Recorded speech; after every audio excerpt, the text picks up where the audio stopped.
On both sides, okay. So yes, Twitter is finally out. Not Twitter, YouTube is finally out.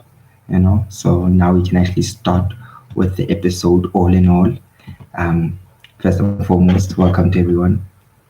Welcome to everyone on my YouTube channel. YouTube channel. Welcome back. I know it's been a while. I think it's been about a couple of months, but yeah, ladies and gentlemen, we're back. Hi, how you doing? Hopefully, you're still reading, and you're jotting down. This is why the little book was very important. As much as you're reading, you might read, continue past me, and I'll come back and catch up later on, and then you jump in and join in. You know, thank you for the people who are joining us on our YouTube channel. So, hi everyone, my name is Mashinini-Madindwa, and I am the host of this channel. This channel is called Book Brokers, and this channel was started as a platform for us to share book titles and readers' comments to different finance books that we are possibly reading. We have all at one point heard that knowledge is the key to all success, so consider this your workshop, somewhere where you can actually gain knowledge and share knowledge with other people who are like mind. I would like to welcome you on my YouTube to check in the video down. To check below my previous videos, you'll also see links to other videos and possibly other content that I referred to during the video. And if you have anything to add, anything to share, anything to comment, please do feel free to share down below. Add your comment. If it's something that you noticed in the chapter that I don't mention, please do share it. We might come back to it in the next video. If there's something that I mentioned that you oppose, please know that you are welcome to actually oppose me on this channel. It's a platform. It's not my house. It's a platform where we can all share our own individual comments and things that we come to learn. As we see that in the beginning, Bansi said that one has never ever gotten hurt when asking for information. So this is where we come to ask for information. Please always note that all advice that I do share on this channel is always to be taken with a pinch of salt.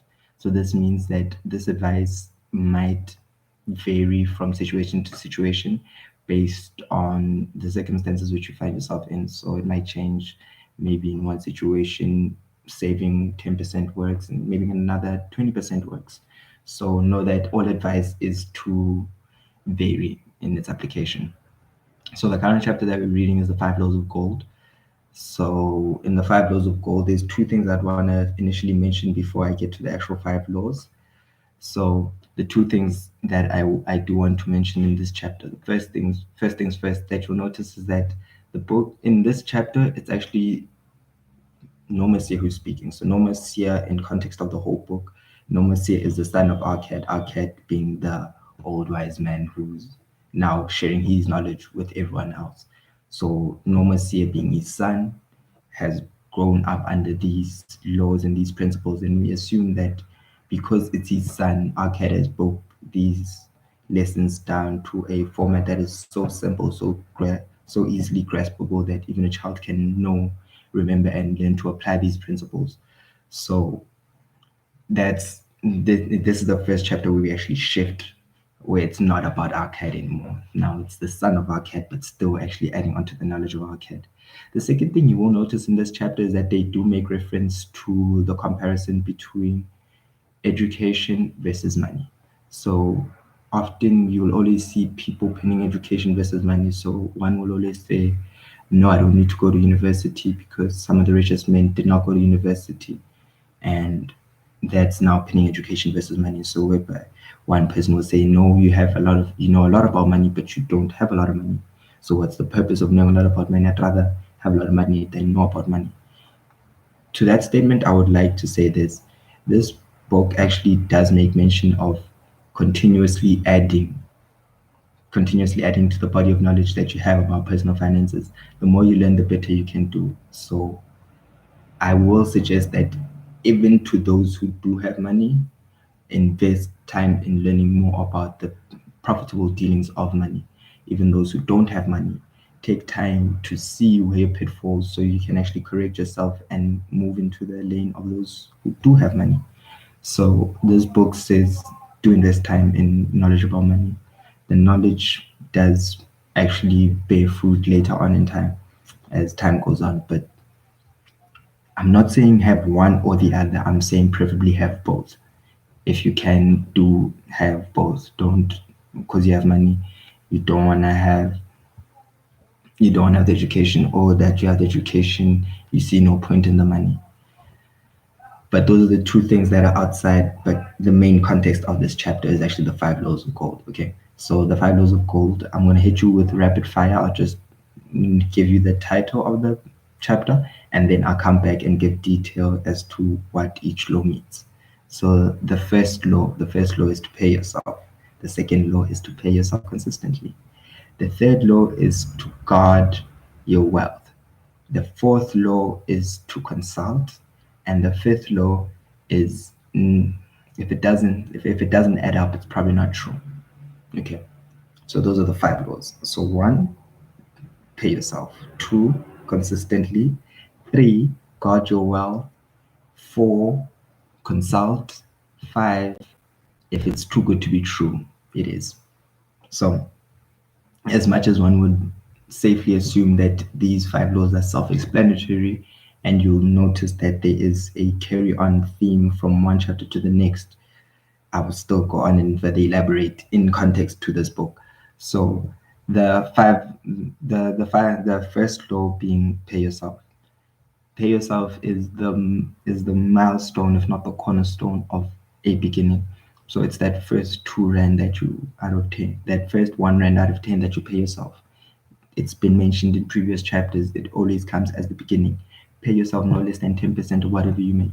If you can afford to pay yourself more in that month, do so. If you can't, make sure that within that month you pay yourself no less than that minimum 10%. Minimum 10%. The second law is pay yourself consistently. This, as you can hear, ties in with the first law. That means if you pay yourself this month, pay yourself 10% this month, pay yourself 10% next month, pay yourself 10% the following month, pay yourself 10% the following month. You need a consistent increase of money to invest.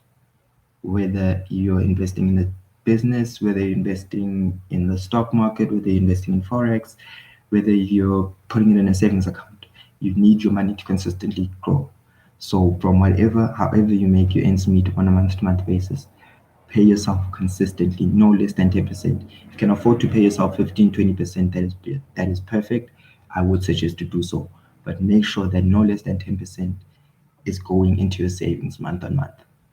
The third law then comes after. Now that you have saved the money, now that you have an extra 800 rand that you have saved outside of your monthly spending, you now have to protect that. Don't take that 800 rand and now give it to someone else who says, oh no, I'm good at investing, so here's my 800 rand, and expect that money to come back. Protect your money. If you see something, be hesitant to spend money on it. First, do your research. Don't willy-nilly just fall into things. Pay yourself consistently and guard whatever savings that you have accumulated at that point. The fourth law. The fourth law speaks to consulting.